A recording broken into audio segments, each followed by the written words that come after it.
इस वक्त पीछे के रहनुमा लिजाती मीडिया से गुफ्तगू कर रहे हैं। हुकिंग एडवर्ड के प्रिंसिपल को ही फारिग कर दिया। उसके बाद कहा जी मेरी प्रॉपर्टी नहीं है, लेकिन नेस्कॉल कंपनी इनकी है और 100% शेयर इनके हैं और सारी कंपनियां प्रॉपर्टी जो है चारों अपार्टमेंट वो नेस्कॉल के अंडर है। भाई जब प्रॉपर्टी आपकी नहीं है, आपके नाम पे तो नहीं हो, तो नेस्कॉल के नाम पे, तो नेस्कॉल किसके नाम पे है? हाँ, सारे शेयर आपके हैं। वो आप कहते हैं कि पागल बनाने की बातें। जो 2013 में क्या किया, 3,500 कैनाल प्राइम लैंड रायवेंड में ट्रांसफर हुआ इनके नवाज शरीफ के, इनके खानदान के लोगों के नाम पे। उसमें से 1400 मरियम के नाम पे ट्रांसफर हुआ। पूरे लाहौर प्लान का मास्टर प्लान, सिटी का मास्टर प्लान जो 2004 में हुआ था, वो इलीगली अमेंड करवा के और इनके लैंड एक्विजिशन को फैसिलिटेट करने के लिए वो कर दिया। लेकिन इनकी तो पाकिस्तान में क्या, अमेरिका में क्या, दुनिया में कोई प्रॉपर्टी नहीं है। वो 1400 कैनाल किसके हैं? और आखिरी बात यह कि जो 11 अगस्त 2020 को मरियम नवाज साहिबा को जब नैब ने बुलाया था अपना सोर्स बताने का, इन्होंने वहां किया था, भूल ना जाए कौम, पथराव किया था नैब के दफ्तर में। गाड़ी की डिक्की में पत्थर लेके गए थे, डिक्की खोल के पत्थर निकाल के मारे थे। ये पथराव करके आ गए थे, हंगामा आराई हो गई। और यहां खान साहब खुद जा रहे हैं, अब तो बता नहीं रहे, खुद जा रहे हैं। उस दिन तो लोगों के साथ लोग साथ गए थे ना, बहुत सारे, खुद गए थे लोग। अब वो बगैर पता चुपके से खुद चले जाते हैं। लाहौर भी चले गए, इस्लामाबाद भी चले गए, ताकि ये भी ना हो। देखें, दो कानून हो नहीं सकते दुनिया में। और जो आखिरी चीज़ मैंने ख़ास तौर पे जतोई साहब को और क्यू हाकिम को, करीम जतोई जो लाके जतोई साहब के साहबजादे हैं और दादू में हमारे वाइस प्रेसिडेंट भी हैं सिंध में, और दादू का जो डिस्ट्रिक्ट है वो पूरा देखते हैं। मैं जल्दी जो हैदराबाद में हुआ है मैं ज़रा बताना चाहता हूँ आपको, और ये कौम ज़रा खुदा गौर से समझे कि हुआ क्या है। एक एक बात जो मैं आपसे कह रहा हूँ फैक्ट पे, अगर गलत कह रहा हूँ तो कोई चैलेंज कर दे। बड़ा आसान अल्फाज में समझाऊंगा। पहले क्यों हाकिम साहब जो हमारे डीजीएस हैं सिंध के, मैं ज़रा बताऊँ, हैदराबाद में 15 जनवरी को इलेक्शन होता है। जैसे पूरे इस सिंध के जो जोन, ये पार्ट 2 था लोकल बॉडीज का, उसमें क्या हुआ सबको पता है। लेकिन अब आ जाए स्पेसिफिक पे,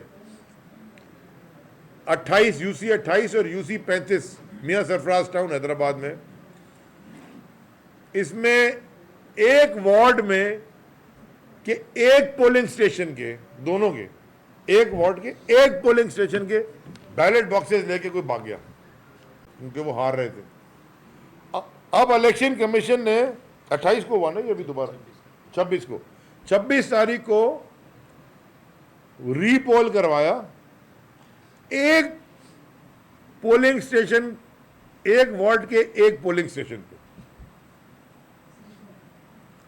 पूरे यूसी में भी नहीं। एनए के पीएस की बात नहीं कर रहा मैं, शहर की बात, मैं एक वार्ड के एक पोलिंग स्टेशन की बात कर रहा हूं। 4 डीएसपी लगे, दर्जनों मोबाइलें पुलिस की वहां लगी। उसके बावजूद सर फटे, फायरिंग हुई, लोग जख्मी हो गए।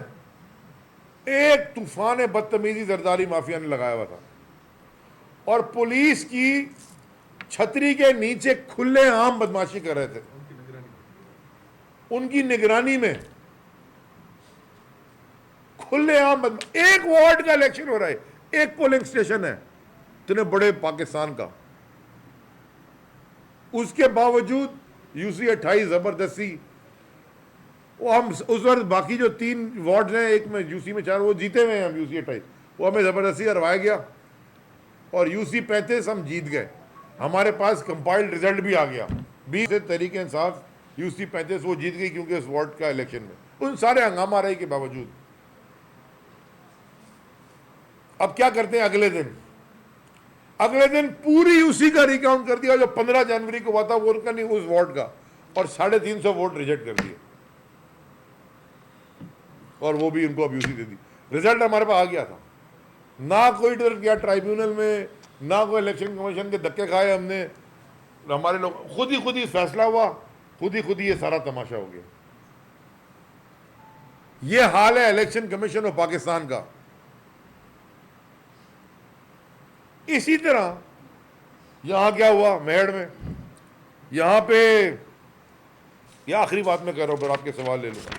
यहां पे 14 वार्ड है टाउन कमेटी के, 8 तहरीके इंसाफ जीती, 5 पीपल्स पार्टी जीती और 1 शहीद भुट्टो जीती। ठीक हो गया जी। जब जीते तो हमारे जो जीएस है ना, न्याज, जीएस को उठा के ले गए रात को घर से, वहां धरना दिया गया उसकी रिहाई के लिए, फिर रिजल्ट रोक रहे थे। इन सब तमाशों के बाद वो रिलीज भी हुआ, उस पर एटीसी लगा दी। सच क्यों बोला? सच नहीं बोलो एटीसी लग जाएगी।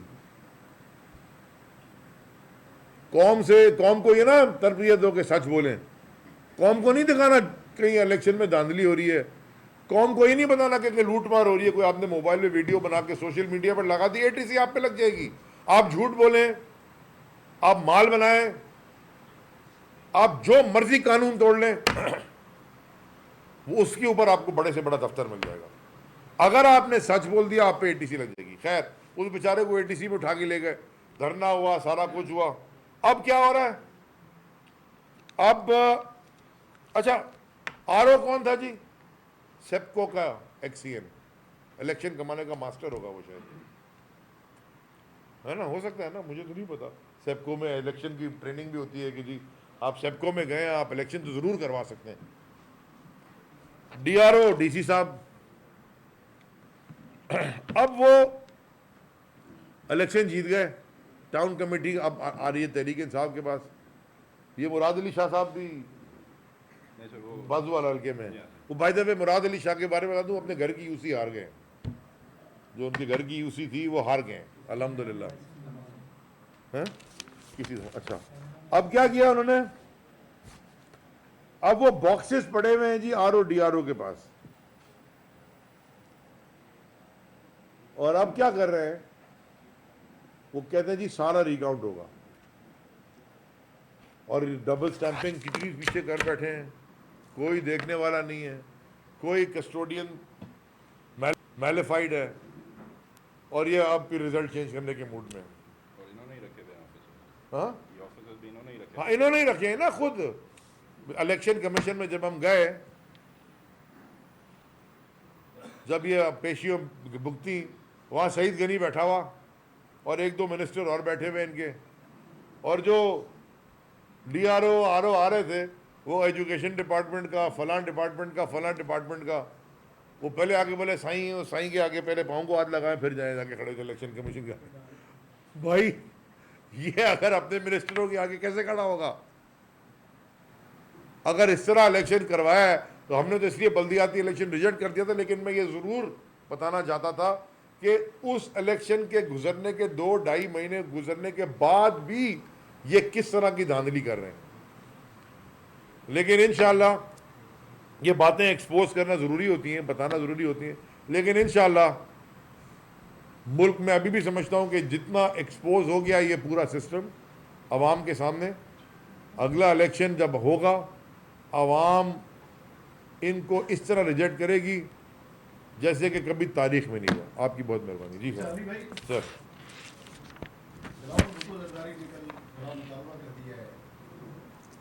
आइन शिकनी पर सदर आरिफ अलवी, वज़ीर आज़म इमरान खान और कासिम सूरी पर मुकदमा जो है वो चलाया जाए।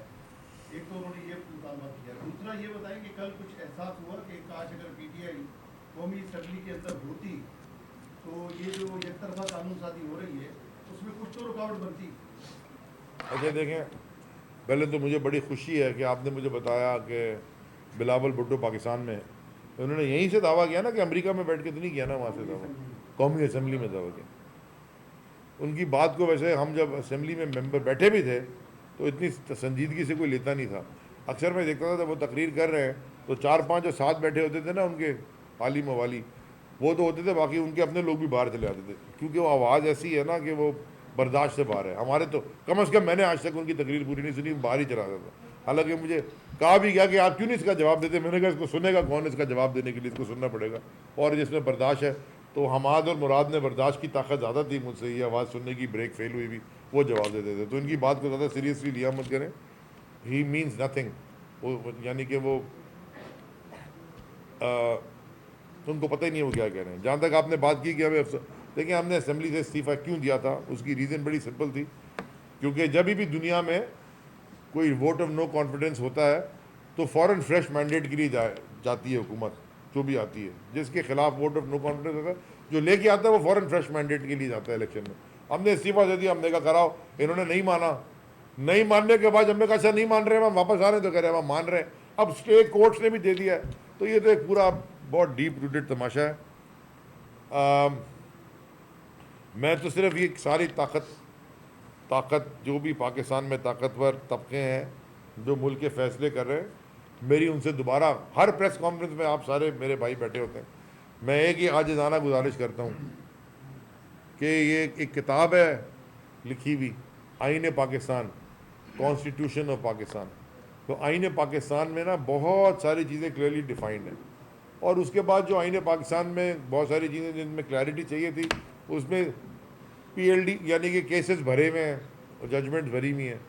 अगर हम कानून और आइन के दायरे में रह के फ़ैसले करेंगे, हमारा कोई ये इशू सॉल्व हो जाएंगे। लेकिन अगर हम अपनी ज़ात की यानी ज़ाती अना और गुरूर पे या बदला लेना है मैंने जी वो ऐसे करके, ये मुल्क डूब जाएगा, और जिसका बड़ा खदशा है। कल एक ट्वीट मैंने